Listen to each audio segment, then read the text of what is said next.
Ya, salam sejahtera bagi kita semuanya. Kembali lagi bersama saya di channel ini, di Suara Kebenaran Channel. Salam damai bagi kita semuanya dan Tuhan Yesus memberkati kita.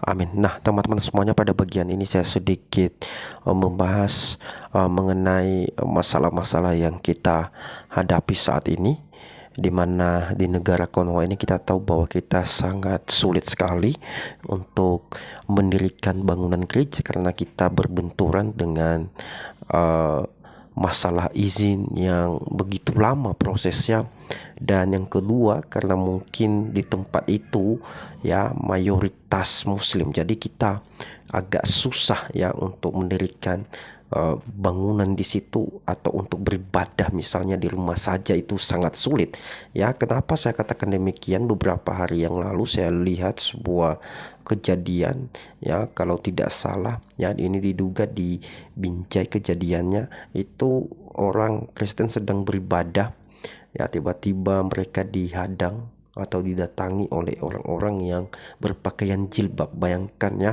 mereka mengatakan ya, kalian hentikan ini, jangan seenaknya saja kalian beribadah di sini ya, marilah kalian hargai kami sebagai umat mayoritas di sini. Nah, teman-teman semuanya, berbeda dengan di Arab Saudi. Berita yang barusan saya dapatkan bahwa saat ini sedang dibangun gereja yang begitu ya besar sekali, atau sudah terbangun. Bahkan bukan hanya orang Kristen saja yang ikut andil dalam pembangunan itu, tapi ya orang-orang yang beragama lain atau muslim atau syekh di situ, atau petinggi pejabat-pejabat di situ ikut campur dalam pembangunan gereja ini. Ya, kita tahu bahwa ketika gereja ini ya diresmikan, maka di situ datanglah pejabat tinggi ya di negara itu, dia ikut meresmikan pembukaan gereja tersebut. Itu luar biasa sekali, teman-teman. Nah, seperti apa beritanya? Marilah kita saksikan cuplikan video yang berikut ini. Salam damai sejahtera. Kamis pagi tanggal 9 Desember, Katedral Katolik Our Lady of Arabia diresmikan oleh Sheikh Abdullah bin Hamad Al-Khalifa, mewakili Raja Bahrain Hamad bin Isa Al-Khalifa.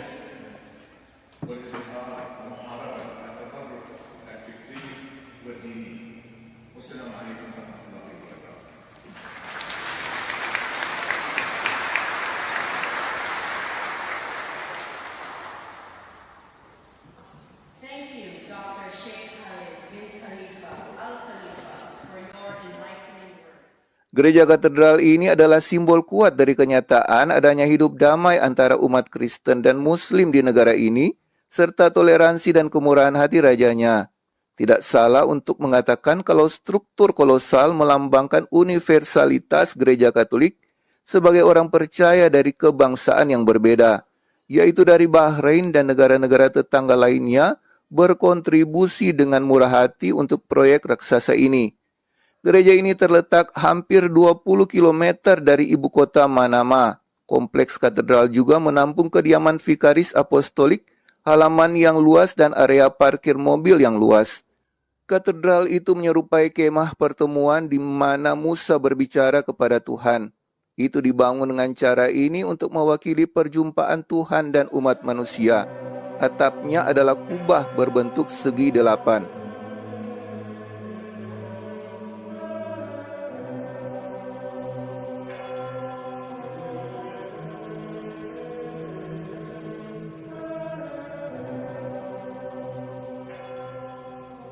Yang menarik perhatian saat melangkah masuk ke dalam katedral, terlihat rangkaian ikon yang dilukis dengan tangan dalam gaya abad pertengahan.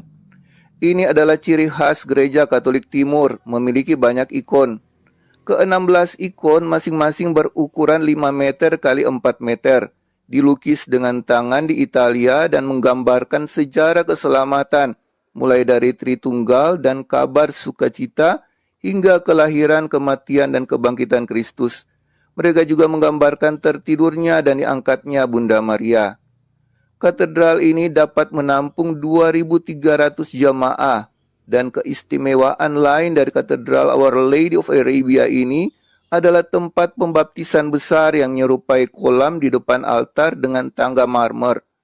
Ada ketentuan untuk mengisinya dengan air dan mengalirkannya. Salib San Damiano kayu besar di tempat kudus menghadap ke altar.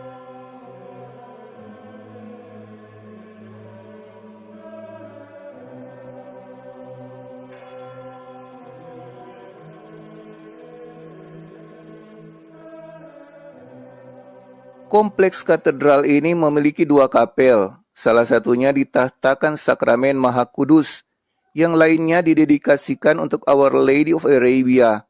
Dalam kapel ini diletakkan patung Bunda Maria yang dimahkotai dengan indah, duduk di atas tahta memegang kanak-kanak Yesus dan sebuah rosario.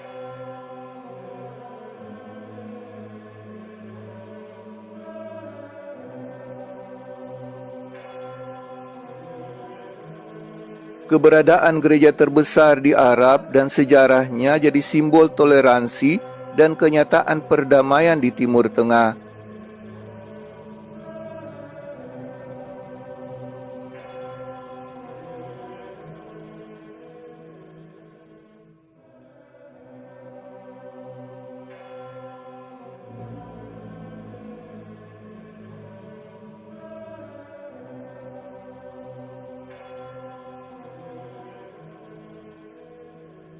Pulau Bahrain di Teluk Persia sekarang menjadi rumah bagi gereja terbesar di Jazirah Arab.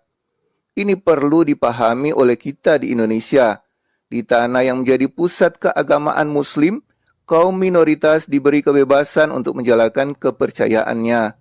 Kita lihat bagaimana tanah Arab adalah tanah damai untuk segala kepercayaan.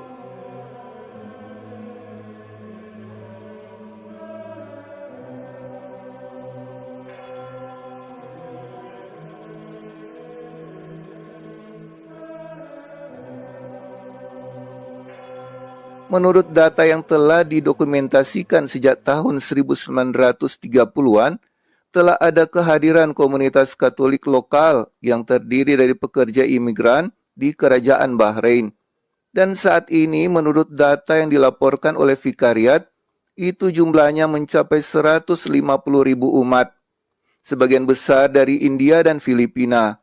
Dalam beberapa dekade terakhir dan sampai sekarang, hanya ada 2 gereja yang dibuka di negara ini, sehingga kurangnya tempat ibadah di mana liturgi dirayakan dan sakramen diselenggarakan, dirasakan dengan meningkatnya kegelisahan di pihak komunitas Katolik setempat. Menghadapi situasi ini dengan tindakan kemurahan hati Kerajaan Raja Hamad bin Isa Al-Khalifah, memberi Vikariat tanah seluas 9.000 meter persegi yang terletak di kota Madya Awali untuk pembangunan gereja baru.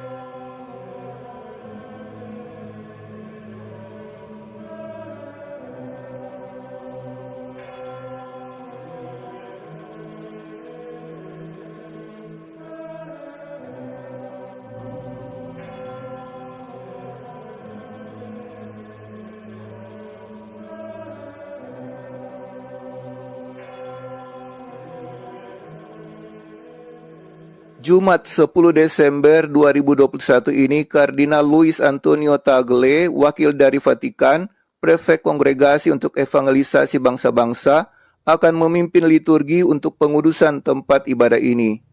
Ini jadi tanda Gereja Katolik adalah gereja yang universal, gereja yang menjangkau segala bangsa, gereja yang memenuhi amanat agung Juru Selamat kita, yang meminta Injil diberitakan ke segala penjuru dunia. Dan Gereja Katolik beritakan Injil dengan cara yang Yesus kehendaki. Pertama dengan pewartaan Injil dan Sabda Allah, dan kedua dengan perayaan Ekaristi. Dengan perayaan Ekaristi, Gereja Katolik lakukan amanat Yesus untuk melakukan perjamuan untuk mengenang akan Yesus. Dengan mengenang perjamuan Tuhan, Gereja Katolik memberitakan kematian dan kebangkitan Yesus hingga Ia datang kembali. Dan kedua pewartaan ini kita temukan dalam Misa Kudus yang berupa ibadat Sabda dan ibadat Ekaristi. Dan segala bangsa di semua penjuru bumi hingga di tanah Arab telah dipersembahkan kurban anak domba Allah untuk menggenapi nubuat Maleaki. Maleaki bab 1 ayat 11, Sebab dari terbitnya sampai kepada terbenamnya matahari, namaku besar di antara bangsa-bangsa, dan di setiap tempat dibakar dan dipersembahkan korban bagi namaku, dan juga korban sajian yang tahir. Sebab namaku besar di antara bangsa-bangsa, firman Tuhan semesta alam. Nubuat ini tergenapi dalam gereja Katolik. Dan sampai saat ini hingga di tanah Arab, misa kudus bisa dipersembahkan. Dan Maleakhi bab 1 ayat 11, nubuatnya tergenapi.